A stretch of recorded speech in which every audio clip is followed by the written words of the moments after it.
Patna coaching war और Prince Yadav की मौत का रहस्य, धमाका और सस्पेंस।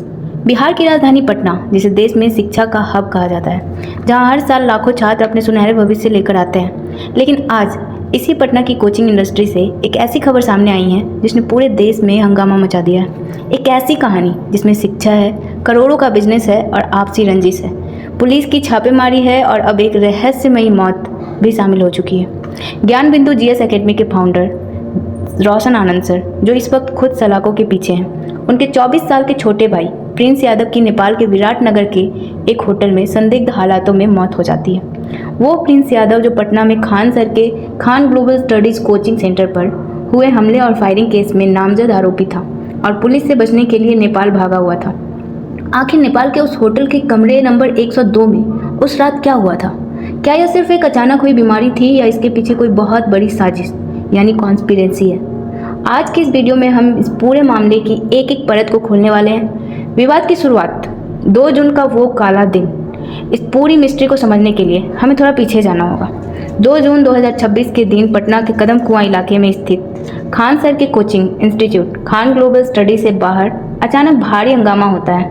आरोप लगता है कि कुछ उपद्रवी वहां घुसते हैं और तोड़फोड़ करते हैं और सुरक्षाकर्मी के साथ मारपीट करते हैं। देखते ही देखते सोशल मीडिया पर वीडियो वायरल हो जाता है।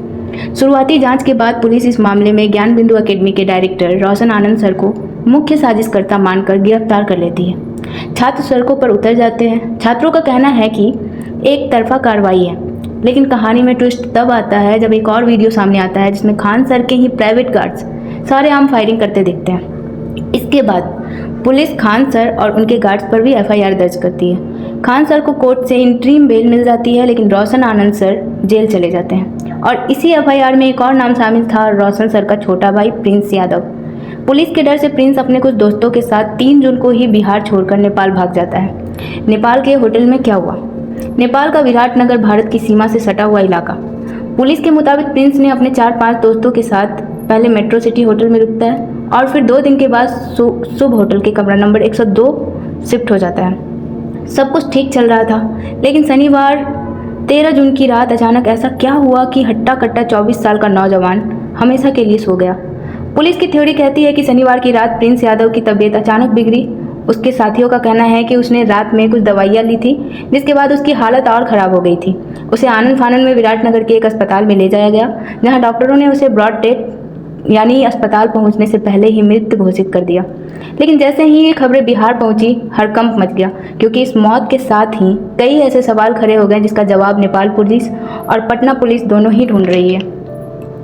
आखिर क्यों उठ रहे हैं साजिश के सवाल?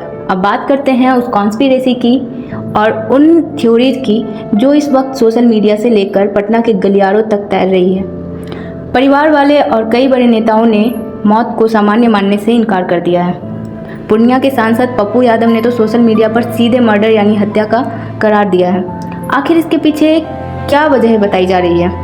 पहला बड़ा सवाल, चेहरे पे चोट के निशान। नेपाल के मोरंग जिले के डीएसपी संतोष श्रेष्ठ का कहना है कि प्रिंस यादव के शव की शुरुआती जांच में उसके आंख और चेहरे के पास चोट के इंजरी मार्क्स पाए गए हैं। अगर ये सिर्फ दवा के रिएक्शंस और बीमारी से हुई है मौत, तो चेहरे पर चोट के निशान कैसे आए? क्या मौत के पहले कमरे में कोई झड़प हुई थी? दूसरा बड़ा सवाल, दोस्तों की भूमिका। प्रिंस अकेला नहीं था, उसके साथ उसके 4 दोस्त अंकित, रोशन, लट्टू, जयराम भी उसी होटल में थे। नेपाल पुलिस ने इन सभी 5 दोस्तों को हिरासत में ले लिया है और उनसे कड़ी पूछताछ कर रही है। क्या दोस्तों को कुछ ऐसा पता है जो वो छुपा रहे हैं, या फिर इस पूरी कहानी का रिमोट कंट्रोल कहीं और से ऑपरेट हो रहा था? तीसरा बड़ा सवाल, कोचिंग माफिया और पुरानी रंजिश।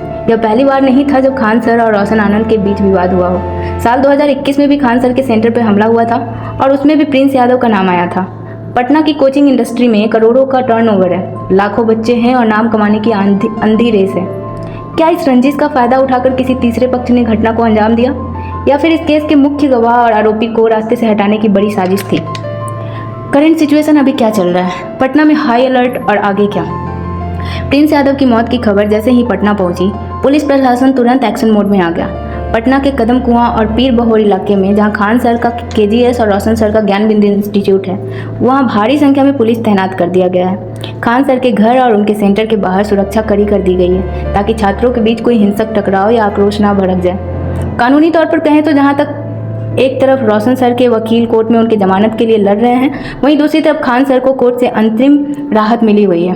लेकिन प्रिंस की मौत ने इस पूरे केस का रुख मोड़ दिया है। पटना पुलिस अब नेपाल प्रशासन के साथ लगातार संपर्क में है और पोस्टमार्टम की रिपोर्ट का इंतजार कर रही है। निष्पक्ष निष्कर्ष क्या निकलता है? एक भाई जेल में बंद है और दूसरे भाई की लाश घर लौट रही है। यह किसी भी परिवार के लिए एक बहुत बड़ा दर्दनाक वज्रपात है। सोशल मीडिया पर अफवाहों और कॉन्स्पिरेसी थ्योरीज का बाजार गर्म है। कोई इसे कोचिंग वॉर का नतीजा बता रहा है तो कोई कुछ।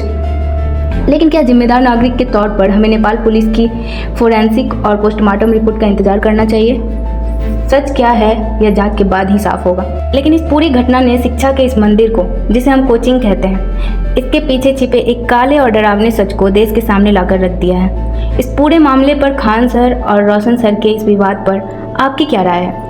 क्या आपको भी लगता है कि प्रिंस यादव की मौत के पीछे कोई गहरी साजिश है? कमेंट सेक्शन में अपनी राय जरूर साझा करें। Thank you so much for watching. मिलते हैं फिर नेक्स्ट वीडियो में।